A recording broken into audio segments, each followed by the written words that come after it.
ہر انسان جو کام کر سکتا ہے، جو پڑھا لکھا انسان، وہ یہ کر سکتا ہے قرآن پڑھے اور پڑھائے۔ اور اس کے لیے بہترین بات یہ کہ پہلے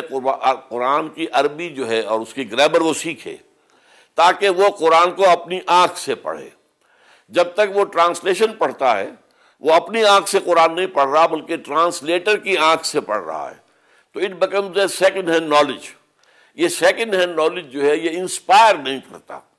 یہ آپ کو کچھ معلومات دے دے گا کہ یہاں یہ بات بحث کی گئی ہے، یہاں یہ بات کہی گئی ہے، لیکن وہ جو جذبہ ابھارنے والی شے ہوتی ہے، انسپریشن،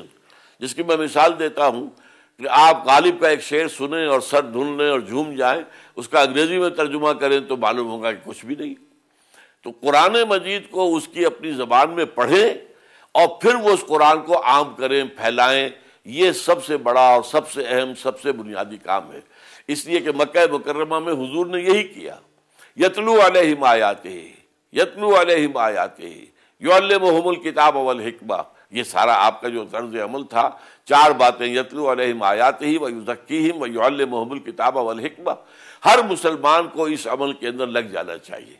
البتہ جو لوگ بالکل ہی تعلیم یافتہ نہ ہوں اور اب اس عمر سے گزر چکے ہوں کہ تعلیم حاصل کر سکیں، عربی سیکھ سکیں، وہ پھر یہ ہے کہ جو لوگ قرآن مجید کے موضوعات پر کتابیں لکھ رہے ہیں، رسالے شائع کر رہے ہیں، ان کے دروس کے آڈیوز ہیں، ویڈیوز ہیں، وہ تقسیم کریں، وہ لوگوں کو دیں اور ان سے کہیں خدا کے لیے پڑھو،